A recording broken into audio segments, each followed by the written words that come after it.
కొనరావుపేట మండల కేంద్రంలోని సుద్దాల, పల్లిముక్త, కోలనూరు గ్రామాలలో పిఎసిఎస్ ఆధ్వర్యంలో వడ్ల కొనుగోలు సెంటర్ ప్రారంభించారు.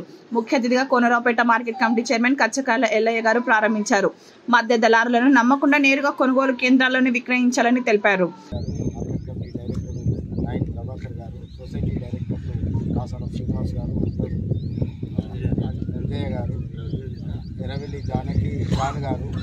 ఇక్కడికి విచ్చేసినటువంటి రైతు సోదరులందరికీ పేరు పేరున నా హృదయపూర్వక నమస్కారం.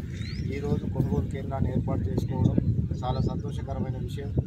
నిన్ననే ప్రభుత్వ వైపు ఎమ్మెల్యే గారు ఆర్ శ్రీనివాస్ గారు ఆదేశాలు జారీ చేస్తూ నిన్ననే దాదాపుగా 17 సెంటర్లు ఓపెన్ చేయడం జరిగింది. ఎందుకంటే రైతులకు ఇబ్బంది జరగకూడదనే ఉద్దేశంతో నిన్న ఆదేశాలు జారీ చేయడంతో 13 సెంటర్లు మండలంలో ఓపెన్ చేయడం జరిగింది. చివరగా కోటపేట మండలంలో ఎమ్మెల్యే గారు అటెండ్ అయ్యి ఇనాగ్రేషన్ చేసి రైతులకు సేవలు అందించే విధంగా మనం చేయాలని, ఆపకూడదని చెప్పి మా ద్వారా కొనుగోలు కేంద్రాలు ఇనాగ్రేషన్ ప్రారంభోత్సవం చేసుకోవడం జరిగింది. నిన్న మీరు రైతులందరూ ఒకటే మనవి, మీకు కొనుగోలు కేంద్రాల ద్వారానే మీరు అమ్ముకున్నట్లయితే మీకు ప్రభుత్వం ఇచ్చే గిట్టుబాటు ధర ఏ గ్రేడ్ అయితే 2320, బి గ్రేడ్ అయితే 2300 చెల్లింపు కొనసాగుతాయి ప్రభుత్వం నుంచి. తప్పకుండా మీరు కొనుగోలు కేంద్రాల ద్వారానే మీరు అమ్ముకుంటే బాగుంటుందని తెలియజేస్తున్నాం.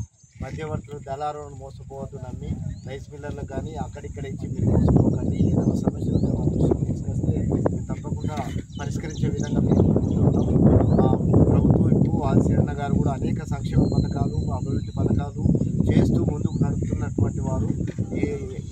ఎలాంటి మన సుద్దాల్లో కూడా దాదాపుగా రోడ్లు మన మండలాన్ని సస్యశ్యామలం చేసే